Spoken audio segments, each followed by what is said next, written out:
नमस्कार सभी भक्तजनों को। भोलेनाथ की कृपा आप सभी पर बनी रहे। आज इस वीडियो में सोम प्रदोष व्रत की कथा सुनाने जा रहे हैं।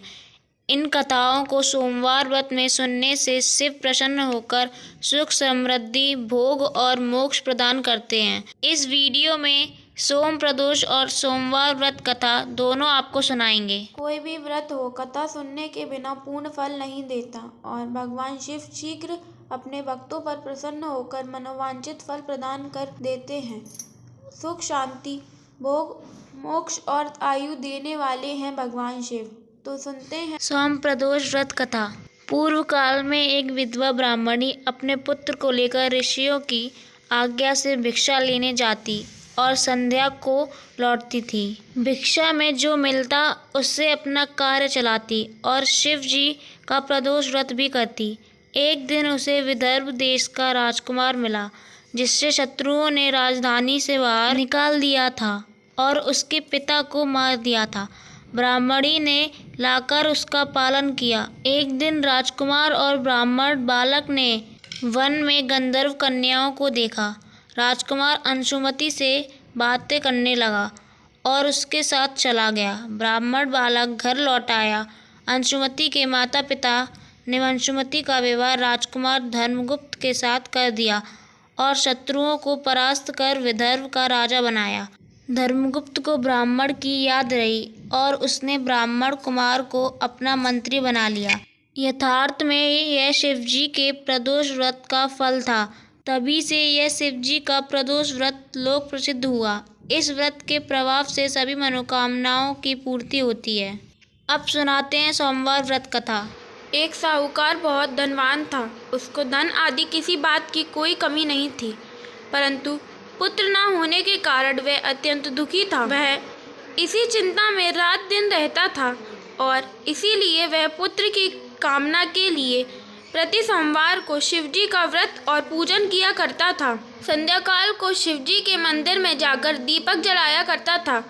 उसके इस भक्ति भाव को देखकर एक समय श्री पार्वती जी ने शिवजी महाराज से कहा कि हे महाराज, यह साहूकार आपका अनन्य भक्त है और सदैव आपका व्रत और पूजन बड़ी श्रद्धा से करता है, अतः इसकी मनोकामना पूर्ण करना चाहिए। शिवजी ने कहा कि पार्वती जी, यह संसार कर्म क्षेत्र है। जैसा किसान खेत में बीज बोता है वैसा ही फल काटता है, उसी तरह संसार में जो जैसा कर्म करते हैं वैसा ही फल भोगते हैं। पार्वती जी ने अत्यंत आग्रह से कहा कि महाराज, जब यह आपका ऐसा भक्त है और यदि इसको किसी प्रकार का दुख है तो उसको अवश्य दूर करना चाहिए, क्योंकि आप तो सदैव अपने भक्तों पर दया करते हैं, उनके दुखों को दूर करते हैं। यदि आप ऐसा नहीं करोगे तो मनुष्य क्यों आपकी सेवा व्रत पूजन करेंगे। पार्वती जी का ऐसा आग्रह देख शिवजी महाराज प्रसन्न से होकर कहने लगे, हे पार्वती, इसके कोई पुत्र नहीं है। इसी पुत्र चिंता से यह बहुत दुखी रहता है। उसके भाग्य में पुत्र न होने पर भी मैं इसको पुत्र की प्राप्ति का वर देता हूँ, परंतु वह पुत्र केवल 12 वर्ष तक ही जीवित रहेगा। इसके पश्चात वह मृत्यु को प्राप्त होगा। इससे अधिक मैं इसके लिए कुछ नहीं कर सकता। यह सब बात साहूकार सुन रहा था। इससे उसको ना कुछ प्रसन्नता हुई और ना कुछ दुख हुआ। वह पूर्ववत जैसे ही शिवजी महाराज का सोमवार का व्रत और पूजन करता रहा। कुछ समय व्यतीत हो जाने पर साहूकार की स्त्री गर्भवती हुई और 10वें महीने उसके गर्भ में अति सुंदर पुत्र की प्राप्ति हुई। साहूकार के घर में बहुत खुशी मनाई गई, परंतु साहूकार ने उसको केवल 12 वर्ष की आयु जानकर अधिक प्रसन्नता प्रकट नहीं की और ना ही किसी को भेद बताया। जब वह 9 वर्ष का हो गया तो उस बालक की माता ने उसके पिता से उसके विवाह आदि के लिए कहा, परंतु वह साहूकार कहने लगा, मैं अभी इसका विवाह नहीं करूंगा और काशी में पढ़ने के लिए भेजूंगा। फिर उस साहूकार ने अपने साले अर्थात बालक के मामा को बुलाया, उसकी बहुत सा धन देकर कहा, तुम इस बालक को काशी में पढ़ाने के लिए ले जाओ और रास्ते में जिस जगह भी जाओ वहाँ यज्ञ करते दान देते तथा ब्राह्मणों को भोजन कराते जाओ। इस प्रकार वह दोनों मामा भांजे सब जगह यज्ञ करते और ब्राह्मणों को भोजन कराते जा रहे थे। रास्ते में उनको एक शहर दिखाई पड़ा। उस शहर के राजा की कन्या का विवाह था और दूसरे राजा का लड़का जो विवाह के लिए बारात लेकर आया था वह एक आंख से काना था। लड़के के पिता को इस बात की बड़ी चिंता थी कि कहीं वर को देख कन्या के माता पिता विवाह में किसी प्रकार की अड़चन पैदा ना कर दें।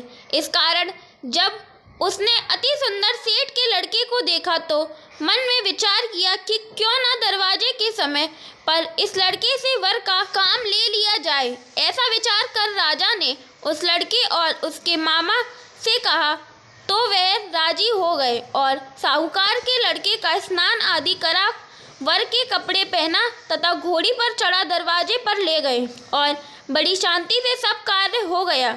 अब वर के पिता ने सोचा यदि विवाह का कार्य भी इसी लड़के से करा दिया जाए तो क्या बुराई है।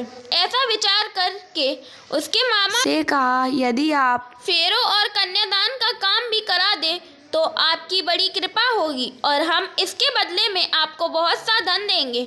उन्होंने स्वीकार कर लिया और विवाह कार्य बहुत अच्छी तरह से हो गया। परंतु जिस समय लड़का जाने लगा तो उसने राजकुमारी की चुन्नी के पल्ले पर लिख दिया कि तेरा विवाह तो मेरे साथ हुआ है, परंतु जिस राजकुमार के साथ तुमको भेजेंगे वह एक आंख से काना है और मैं तो काशी जी पढ़ने जा रहा हूँ। उस राजकुमारी ने जब अपनी चुंदड़ी पर ऐसा लिखा हुआ पाया तो उसने राजकुमार के साथ जाने से इनकार कर दिया और कहा कि यह मेरा पति नहीं है, मेरा विवाह इसके साथ नहीं हुआ, वह तो काशी जी पढ़ने गया है। कुमारी के माता पिता ने अपनी कन्या को विदा नहीं किया और बारात वापस चली गई। उधर सेठ का लड़का और उसका मामा काशी जी पहुंच गए। वहां जाकर उन्होंने यज्ञ करना और लड़के ने पढ़ना शुरू कर दिया। जब लड़के की आयु 12 वर्ष की हुई तब एक दिन उन्होंने यज्ञ रचा रखा था कि उस लड़के ने अपने मामा से कहा, मामा जी आज मेरी तबीयत कुछ ठीक नहीं है। मामा ने कहा कि अंदर जाकर सो जाओ। लड़का अंदर जाकर सो गया और थोड़ी देर में उसके प्राण निकल गए। जब उसके मामा ने आकर देखा कि वह तो मुर्दा पड़ा है तो उसको बड़ा दुख हुआ और उसने सोचा कि मैं अभी रोना पीटना मचा दूंगा तो यज्ञ का कार्य अधूरा रह जाएगा। अतः उसने जल्दी से यज्ञ का कार्य समाप्त कर ब्राह्मणों के घर जाने के पश्चात रोना पीटना आरंभ कर दिया। संयोगवश उस समय शिव जी महाराज और पार्वती जी उधर से जा रहे थे। जब उन्होंने जोर शोर से रोना पीटना की आवाज़ सुनी तो पार्वती जी शिव जी को आग्रह करके उसके पास ले गईं और सुंदर लड़के को मरा हुआ देखकर कहने लगी कि महाराज यह तो उसी सेठ का लड़का है जो आपके वरदान से पैदा हुआ था। शिव जी ने कहा कि पार्वती जी इसकी आयु इतनी ही थी सो भोग चुका। पार्वती जी ने कहा कि महाराज कृपा करके इस बालक को और आयु दो, नहीं तो इसके माता पिता तड़प तड़प कर मर जाएंगे। पार्वती जी के इस प्रकार बार बार आग्रह करने पर शिव जी ने उसको वरदान दिया और शिव जी महाराज की कृपा से लड़का जीवित हो गया। शिव पार्वती कैलाश चले गए। तब वह लड़का और उसका मामा उसी प्रकार यज्ञ करते हुए अपने घर की तरफ चल पड़े और रास्ते में उसी शहर में आए जहाँ पर उस लड़के का विवाह हुआ था। वहाँ पर आकर जब उन्होंने यज्ञ आरंभ कर दिया तो उस लड़के के शवसुर ने उसको पहचान लिया और अपने महल में लाकर उसकी बड़ी खातिर की। साथ ही बहुत सारा धन और दासियों सहित बड़े आदर और सत्कार के साथ अपनी लड़की और जमाई को विदा किया। जब वह अपने शहर के निकट आए तो उसके मामा ने कहा कि पहले मैं तुम्हारे घर जाकर खबर कर आता हूँ। उस समय उसके माता पिता अपने घर की छत पर बैठे हुए थे और उन्होंने यह प्रण कर रखा था कि यदि हमारा पुत्र सकुशल घर आया तो राजी खुशी नीचे आ जाएंगे, नहीं तो छत से ही मरकर अपने प्राण दे देंगे। इतने में ही उस लड़के के मामा ने आकर यह सारा समाचार दिया कि आपका पुत्र आ गया है, परंतु उनको विश्वास न आया। तब उसके मामा ने शपथ पूर्वक कहा कि आपका पुत्र अपनी स्त्री तथा बहुत सारा धन लेकर आया है। तो उस सेठ ने बड़े आनंद के साथ उनका स्वागत किया और बड़ी प्रसन्नता के साथ रहने लगे। इसी प्रकार जो कोई भी सोमवार का व्रत धारण करता है अथवा इस कथा को पढ़ता या सुनता है, उसके दुख दूर होकर उसकी समस्त मनोकामनाएं पूर्ण होती हैं। इससे लोक में नाना प्रकार के सुख भोगकर अंत में सदाशिव के लोक की प्राप्ति हुआ करती है। व्रत में इस कथा को सुनने से भगवान शिव मनोवांछित फल प्रदान करते हैं और महादेव की कृपा सदा बनी रहती है। तो बोलिए भगवान शंकर और माता पार्वती की जय।